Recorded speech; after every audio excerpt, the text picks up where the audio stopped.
Olá pessoal, meu nome é Juliana Ribeiro, eu sou a idealizadora e criadora do Terraço da Gente e a apresentadora desse podcast, o Revirando do Avesso. E hoje nós estamos aqui para o nosso segundo episódio com o tema Mentiras Sinceras Nos Interessam. Por que é tão difícil combater as fake news? E para responder essa questão, nós convidamos a psicóloga Valdecíria Costa, que estará conosco nesse segundo episódio. Valdecíria Costa é doutora em Psicologia Social pela Universidade do Minho, em Portugal. É graduada em Psicologia pela Universidade do Pará, professora universitária no Centro Anhanguera, Osasco, São Paulo. E hoje ela veio abordar sobre um tema muito importante, que está relacionado à questão das fake news. Ela vai nos explicar sobre o ponto de vista da psicologia social, por que as mentiras sinceras nos interessam e por que é tão difícil combater as fake news. Pois é, há uma explicação para isso e vocês vão ficar sabendo sobre esse assunto agora. Mas antes de começarmos a entrevista, eu gostaria de pedir para vocês para se inscreverem no nosso canal e apertarem o sininho para receberem as notificações sempre que tivermos novidades por aqui. Então, vou começar. Bom dia, Valdecíria. Bom dia, Val. Bom dia. Inicialmente, eu quero lhe agradecer por ter aceitado, assim, tão gentilmente participar deste segundo episódio para falar desse assunto importante conosco, que está relacionado às fake news, especialmente no mundo polarizado que nós vivemos hoje, né, onde somos bombardeados por notícias e a gente nunca sabe o que é verdade e o que não é. E até as pessoas mais bem informadas muitas vezes precisam procurar em outras fontes para terem certeza daquilo que é verdade ou não. Então, com base nisso, eu lhe pergunto, como a psicologia social pode ajudar na compreensão dessa tendência das pessoas a acreditarem em fake news, mesmo quando são coisas absurdas, mesmo quando já foi comprovado cientificamente que não era bem aquilo. Então, como é que a psicologia social explicaria isso? Você pode falar um pouquinho para a gente sobre isso? Oi, Ju, eu que agradeço o convite para falar desse assunto que é bastante interessante e que eu acho importante as pessoas saberem sobre isso, até para saberem como agir diante dessa confusão de notícias que vem, que a gente recebe todos os dias. E não é só pelas redes sociais, não. Pela televisão, pelos órgãos de comunicação abertos e oficiais, né, da televisão, também a gente recebe muita fake news, ou notícias que são, assim, desvirtuadas, elas são contadas da maneira com que esses veículos de comunicação querem contar para a gente. Então, é preciso a gente ter uma noção de que, como é que a gente aceita isso, né, como você me perguntou? Como é possível as pessoas acreditarem em algumas coisas tão absurdas? A psicologia social ela pode ajudar porque ela faz todo um estudo de como é que as pessoas se relacionam e como é que elas adquirem os conhecimentos nessa sociedade com tantas informações. Afinal, que influências é que chegam até nós e como é que a gente se deixa influenciar e consegue formar cognições sociais, ou seja, como é que a gente conhece o mundo e como é que a gente passa a acreditar e formar determinadas crenças, determinadas opiniões sobre as coisas do mundo. Então, a psicologia social, basicamente, ela quer saber como é que o homem se comporta com as outras pessoas, como é que é o homem em relação, o ser humano em relação com as outras pessoas de uma forma geral. O que interessa a psicologia social é a pessoa em relação com os outros e estudar a influência que a sociedade tem sobre a cabeça de cada um de nós é um ponto central na psicologia social. E aí, essa influência social, a gente percebe que ela é muito forte. Claro que, dependendo da pessoa, as influências vêm de uma maneira mais intensa ou menos intensa, depois eu vou falar um pouquinho sobre isso também. Mas, por exemplo, eu vou dar exemplos de como nós somos influenciados, por exemplo, na nossa individualidade, na nossa subjetividade. A gente percebe que o mundo tem mudado, as pessoas têm se libertado mais, mas, ao mesmo tempo, algumas pessoas estão, assim, como que presas a determinadas crenças, a determinados tipos de pensamentos. Como você disse, às vezes a pessoa até se prejudicando, ela resolve acreditar num determinado tipo de pensamento. Eu vou dar só para iniciar, eu vou dar um exemplo, por exemplo. Há pessoas que desenvolvem um sentimento de inferioridade, por exemplo, pelo fato dela ela ser negra, na nossa sociedade tão racista, né? Com esse racismo tão intenso que existe. Então, por que será que a pessoa, às vezes, por que ela desenvolve, muitas pessoas desenvolvem esse sentimento de inferioridade? Porque ao longo do tempo que os meios de comunicação têm demonstrado, eu me lembro que a coisa de poucos anos isso tem mudado, por exemplo, nas novelas. Antigamente, os negros só faziam o papel de empregada doméstica, de escravo, de profissões subalternas. Quer dizer, como é que isso não vai ter influência? Isso vai entrando assim na subjetividade, vai formando a subjetividade da pessoa, como se ela fosse realmente um ser subalterno que a gente... um ser subalterno perante as outras pessoas brancas, né, da sociedade. E também tem a questão da classe social, rico, pobre e tudo mais. É muito forte essa influência.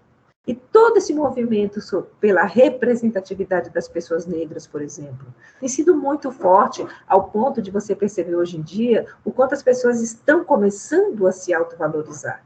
A gente pode ver até pela rua, nos meios de transporte, eu presto bastante atenção, as pessoas usando o cabelo, né, o cabelo crespo, o cabelo natural, valorizando-se. Então, as pessoas começam a se valorizar. Por quê? Porque há todo um movimento para que a comunicação comece a dar representatividade para as pessoas. Então, esse é só um exemplo de como nós somos influenciados. E temos que lutar para que sejamos influenciados de uma maneira positiva. O social influencia muito a gente. Eu vou dar um outro exemplo mais pessoal que muita gente pode se reconhecer nisso. Quando você está sozinha, você acabou de aprender a dirigir, ou você já dirige há um tempo e você está sozinha no carro, você pode dirigir tranquilamente, né? Sem problema nenhum, você vai e volta para o lugar. Mas se tem do seu lado uma outra pessoa, por exemplo, se tem um pai crítico, se tem um marido crítico, a pessoa se atrapalha toda. Ela faz barbeiragem, ela pode cometer um erro, ela pode bater o carro, simplesmente pela influência daquelas outras pessoas. Outro exemplo pequenininho também, se um jovem está sozinho no carro e ele sabe dirigir, ele segue as leis. De repente, porque ele está com amigos no carro, também jovens como ele pode correr demais, ele pode andar em alta velocidade, tudo isso por causa da influência do outro. Então, nós podemos ser uma pessoa quando estamos sozinhos e outra completamente diferente quando nós estamos com alguém, por causa da influência do olhar. Ou, às vezes, a pessoa nem está presente, mas só de pensar no que as pessoas vão pensar, nós vamos agir de uma determinada maneira ou de outra. É verdade. E essa coisa da polarização, né? Por que será que as pessoas se apegam a pensamento e não querem mais, parece que não querem mais abrir a mente para outros tipos de pensamento? Se ela é de uma corrente política, ela fica ali, se ela é de outra, ela fica ali. E eu acredito que uma das explicações é a tendência que nós temos a querer justificar as nossas opiniões. Nós precisamos manter uma autoimagem positiva de nós mesmos a partir das crenças que a gente tem. Então, por exemplo, quando a gente faz alguma coisa que a gente acha que é burra, ou que a gente acha que as pessoas vão olhar como se nós fôssemos bobas, idiotas, ou que é uma coisa que não combina com a pessoa tão firme e certa que eu sou, uma pessoa digna, uma pessoa correta, quando a gente faz alguma coisa que parece que destoa dessa autoimagem que a gente tem, aí a gente se desequilibra um pouco. E aí é que chega, talvez, a principal temática que a gente vai falar hoje, que é a dissonância cognitiva. É quando alguma coisa que você faz, por exemplo, ou alguma coisa que vem de fora de você, entra em conflito com alguma crença que você tem. Né? Eu estava falando com a crença de si próprio. Como é que eu sou como pessoa? Você faz alguma coisa que você se sentiu ridículo ali na frente das pessoas e tal. Você entra em dissonância cognitiva, porque aquela não é a imagem que você acredita que seja sua, não é a imagem que você quer passar para as pessoas. Aí você sofre. Isso é a dissonância, um desequilíbrio cognitivo. Porque você tem aquela imagem positiva e, de repente, você acha que você pode estar passando uma imagem muito negativa sua. E aí você entra em conflito. Então, veja que as pessoas mais seguras de si, com uma autoimagem mais positiva, elas sofrem muito mais. A dissonância que elas vão sentir, esse desequilíbrio, esse mal-estar, é muito maior do que uma pessoa que não exige tanto de si mesma. Né? Isso é interessante, essa questão da pessoa segura de si, sentir, nesse momento, sentir mais uma certa fragilidade, né, no caso. Exatamente, a dissonância, o mal-estar que a dissonância causa é mais forte. É interessante, Porque bem ela interessante. se cobra mais. Isso. E, diga. E olha, e veja também, e nós temos, assim, eu dei um exemplo, mas nós temos alguns mecanismos mentais, sabe, que fazem com que a gente reaja de uma determinada maneira, ou pense de uma determinada maneira, para que esse sofrimento, essa dissonância, esse mal-estar que a gente sinta, não seja tão fortes. Não sejam tão fortes, porque, olha, é como se tivesse um caos mental, né? Como é que isso não bate com isso? Não é só com relação à autoimagem, mas é com relação a várias outras crenças que a gente tem. Uma crença religiosa, por exemplo. Uma crença que na nossa igreja diz que isso aí é pecado. Então, você acredita piamente naquilo. E, de repente, eu vou dar um exemplo bem simples, que todo mundo, muita gente talvez já tenha passado por isso. Você cresceu ouvindo dizer que ser homossexual é um pecado, é uma coisa horrorosa, que só pessoas muito desviadas que são assim. De repente, você começa a trabalhar com pessoas, né, que têm essa orientação sexual, homossexual. E aí você que estava ali naquele meio, naquela crença tão forte dentro da igreja, você começa a questionar aquilo. Você fala, como é possível? Não bate, porque eu estou conhecendo pessoas que são muito legais, pessoas boas, como as outras que eu já conheço. E aí a sua mente entra numa dissonância. Você fica com aquele mal-estar. Mas isso é pecado. Então, como é que eu vou lidar com isso?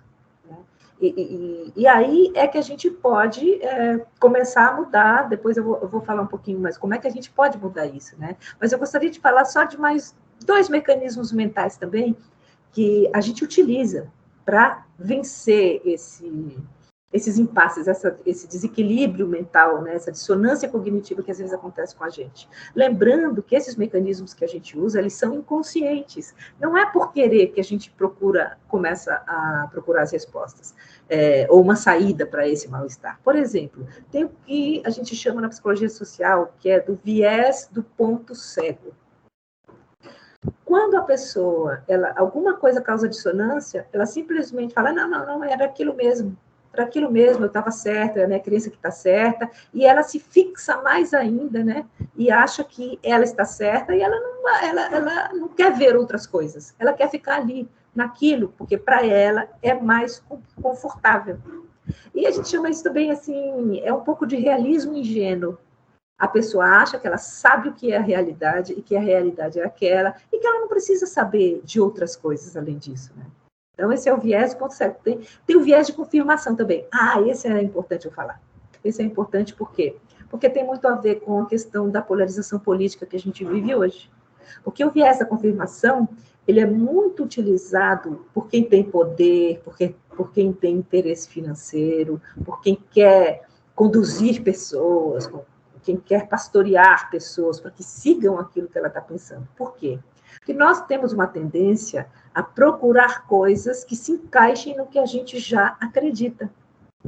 Então, é por isso que muitas pessoas se deixam levar muito facilmente por uma fake news, porque para a pessoa aquilo ali faz sentido.